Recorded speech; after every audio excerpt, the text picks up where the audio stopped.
Palak rice చేసుకుందాం. దానికోసం పాలకూర నుంచి గడిగేసి వేడి నీళ్ళు కొంచెం గరం చేసి వేడి నీళ్ళు పోసుకోవాలి. ఇట్లా పాలకూర మీద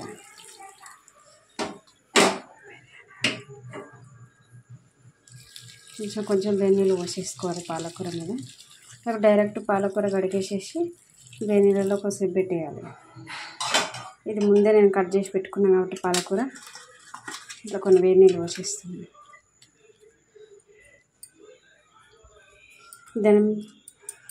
దీన్ని మనం మిక్సీ పట్టేసుకోవాలి. మెత్తగా పేస్ట్ పట్టేసుకుందాం కొత్త చల్లగైన తర్వాత.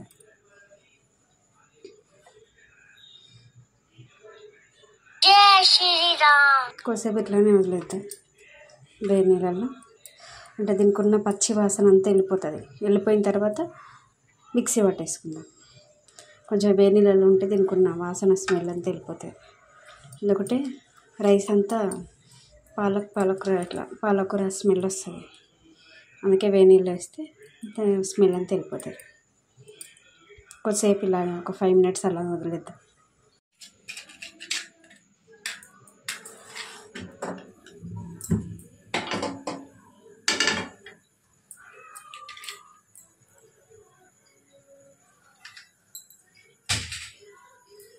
పాలకూర రైస్ కోసం పాలకూర మొత్తం నేను ఇట్లా మిక్సీ పట్టేసి పెట్టేసుకున్నా. వేడి వాటర్లో వేసినా కదా, తీసి ఇట్లా మిక్సీ పట్టేసి పెట్టేసుకున్నా. ఇట్లా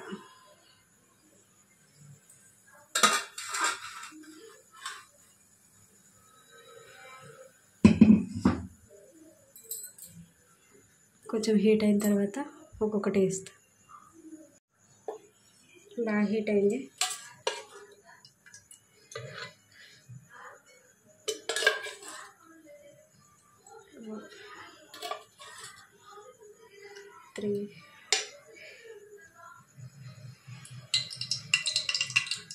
దీంట్లో ఎటువంటి మసాలాలు ఏమి కూడా వేయట్లేదు.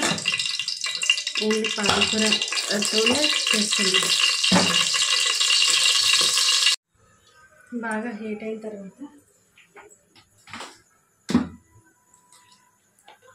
ఇలా నేను ఏది మసాలాలు వేయనని చెప్పాను కదా, డైరెక్ట్ నేను 2 పెద్ద సైజు ఉల్లిగడ్డలు,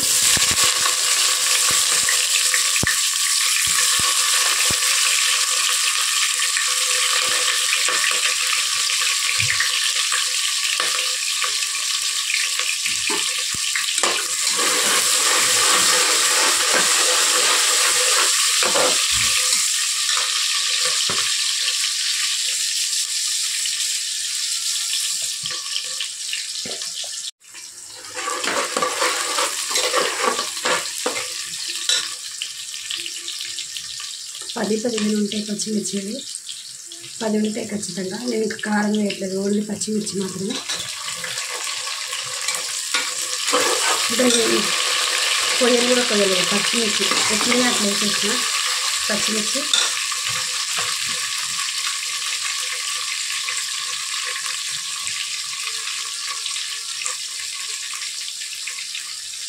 పుదీనా,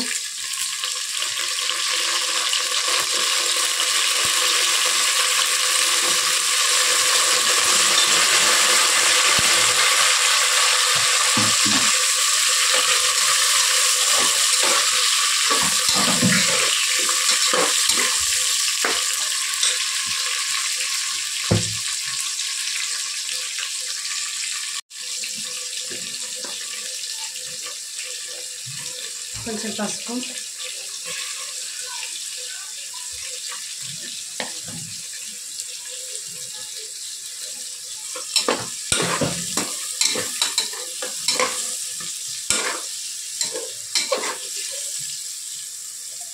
పచ్చిమిర్చి చీరలేదు కాబట్టి చిట్లుతాయి. కొద్దిసేపు ఇట్లా మూత పెట్టేద్దాం.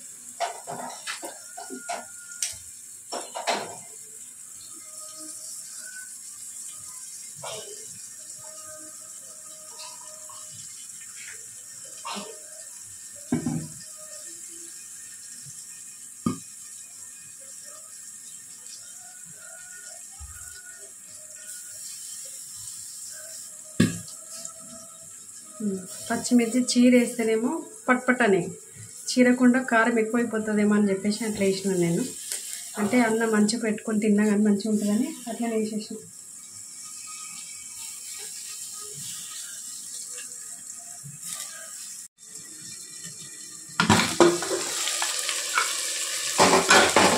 టమాటా అంతా మగ్గిపోయింది కదా, సో మనం పాలకూర పేస్ట్ అంతా వేసేస్తుంది.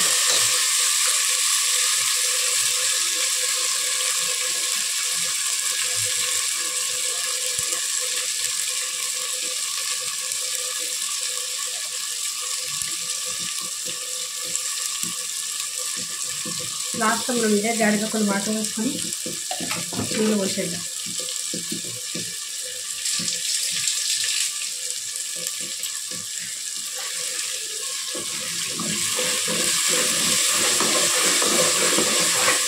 కొంచెం పచ్చి వాసన అంతా వెళ్ళిపోయే వరకు ఇంకొంచెం అంటే వేడి నీళ్ళు పోసినా కానీ ఇంకొంచెం పచ్చి వాసన స్మెల్ అనేది ఉంటాయి, అంత పోయే వరకు వేయించుకోవాలి.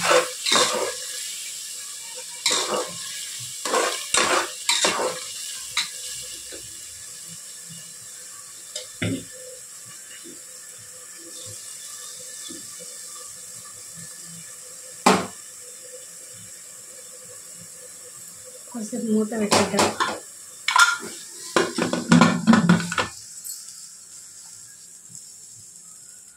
దీని మధ్య మధ్యలో ఒక్కొక్కసారి కలుపుకుంటా, అడగంటుంది. ఒకటి 2 సార్లు మధ్య మధ్యలో కలుపుకుంటా. ఆయిల్ అంతా పైకి వస్తుంది కదా, ఇట్లా ఒక 2 టైమ్స్ అట్లా మంచిగా మధ్య మధ్యలో కలిపితే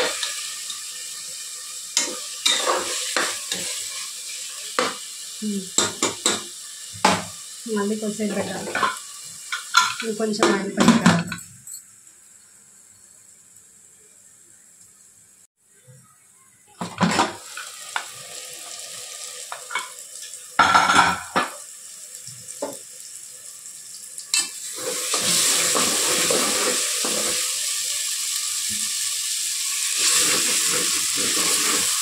ఇట్లా అయిపోయింది కదా, ఇప్పుడు దీంట్లో రైస్ వేసేసుకుందాం. నేను రోజు పెట్టుకునే గ్లాస్తో 4 గ్లాసుల రైస్ తీసుకున్నా. దీన్ని కడిగి వంపేసి పెట్టుకున్నా. నేను చెప్పినా కదా ఆల్రెడీ ఇది రైస్ రేషన్ రైస్ అని.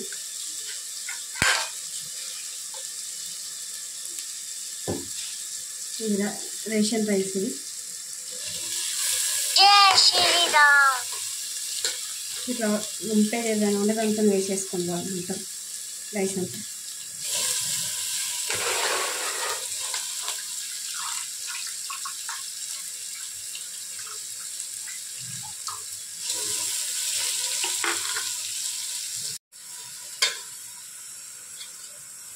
మొత్తం రైస్ వేసేసుకున్న తర్వాత ఒకసారి కలిపేసుకుందాం.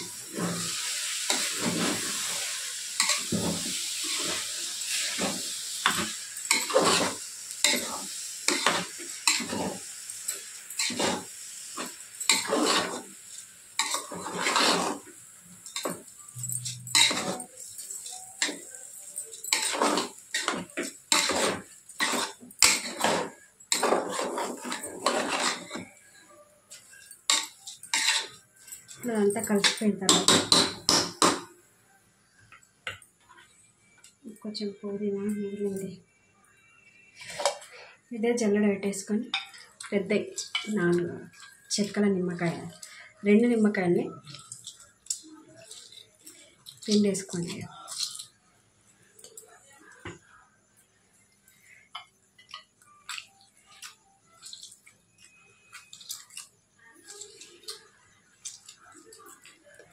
పుల్లగా టేస్టీగా ఉంటుంది, అందుకే మసాలా ఇది కూడా యూజ్ చేయట్లేదు. కొంచెం పుల్లగా ఉంటే మంచిగా ఉంటుందండి.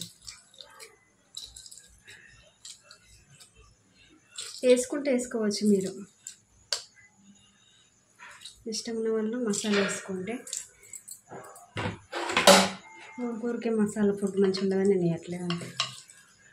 ఆల్రెడీ నేను ఎక్కువ మసాలా ఫుడ్ యూజ్ చేస్తాను. మళ్ళీ అయిన దానికి కాని దానికి కూడా మసాలా ఎక్కువ అయిపోతాయని వేయట్లేదు అంతే.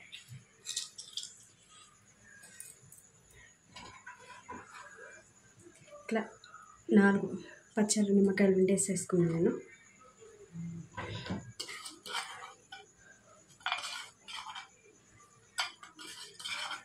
ఇట్లా వస్తేయండి ఏదైనా ఉంటే దీని పలుపు అంతా కింద దిగిపోతుంది అంతే. ఇతరన్నీ తీసేయండి. అప్పుడు మనం పాలకూరలు మిక్సీ పట్టుకున్న తర్వాత వాటర్ మిగిలినాయి కదా, ఆ వాటర్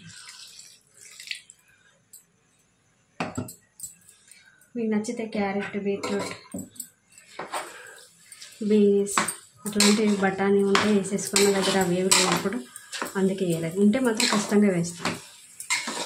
ఇప్పుడు అవి లేవు.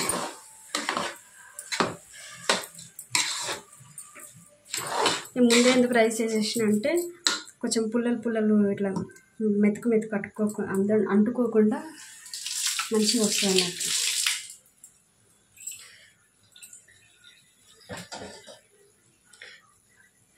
ఇది పెరుగు, మన టేస్ట్ తగ్గ పెరుగు వేసుకోవచ్చు. మన ఇష్టం పెరుగు ఎంత వేసుకోవాలన్నది. మరీ ఎక్కువ కూడా వేసుకోకండి, తక్కువ మన రైస్కి తగ్గట్టు. నేను ఇది ఎంత, ఒక ప్యాకెట్ పెరుగు, చిన్న కప్పు, టీ కప్ అంత పెరుగు.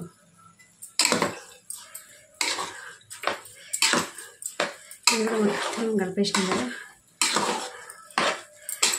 ఇందులో మనం మెయిన్ వేయలేదు ఏంటంటే సాల్ట్ ముందు ఎందుకు వేయలేదంటే బియ్యం విరిగిపోతుంది, అందుకే నేను వేయలేదు. వాటర్ పోసిన తర్వాత సాల్ట్ వేస్తాం. ఇవి రేషన్ బియ్యం సన్న బియ్యం కాబట్టి ఇట్లా చేసుకోవచ్చు. దొడ్డు బియ్యం అయినా కానీ మంచిగా కడిగి చేసుకోవచ్చు. అవి కూడా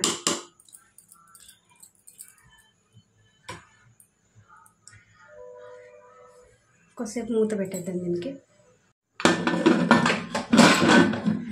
5 minutes ఇలా కొద్దిసేపు మూత పెట్టేద్దాం.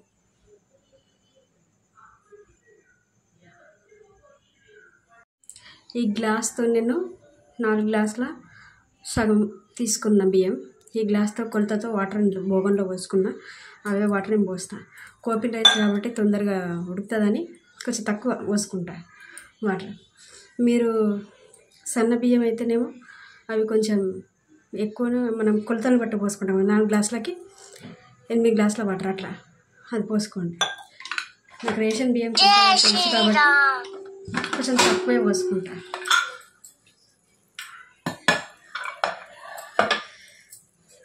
ఇప్పుడు వాటర్ పోసేసుకుందాం.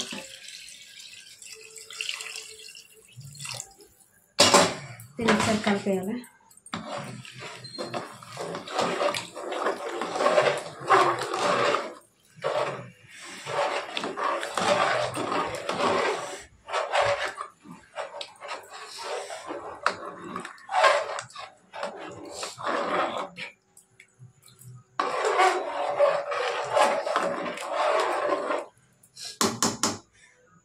ఇట్లా కొంచెం అడగంటుతుంది.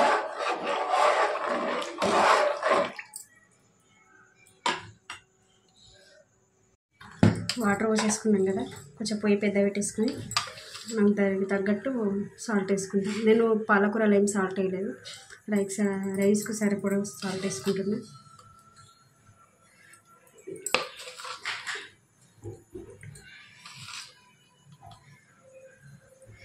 నాకు 4 స్పూన్ల ఉప్పు పడ్డది. మీరు మీ టేస్ట్కి తగ్గట్టు వేసుకోండి. దీంట్లో నేను ఎటువంటి మసాలాలు ఏమీ వేయలేదు. 2 విజిల్లు వచ్చి 3వ విజిల్ వచ్చేటప్పుడు బంద్ చేసి ఇప్పుడు దీన్ని విజిల్ పెట్టేద్దాం. ఆల్మోస్ట్ అన్నీ వేసేసుకుందాం.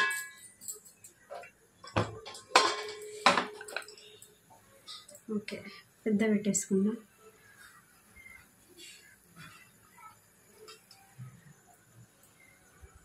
పొయ్యి నేను పెద్దనే పెట్టుకున్నాం.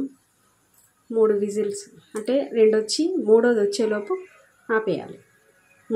మూడోది రాకుండానే ఆపేయాలి.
ఇవి రేషన్ బియ్యం అని చెప్పినా కదా, కొంచెం వాటర్ ఎక్కువైనాయి. ఇంకొక విజిల్ పెడితే కరెక్ట్ అయిపోతుంది. కొద్దిసేపు దమ్ముకేసినా కరెక్ట్ అయిపోతుంది.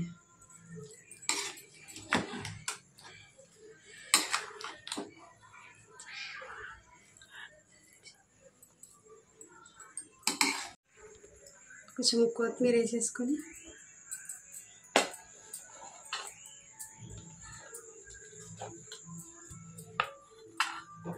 అయిపోయింది. మూత పెట్టేసుకోవాలి.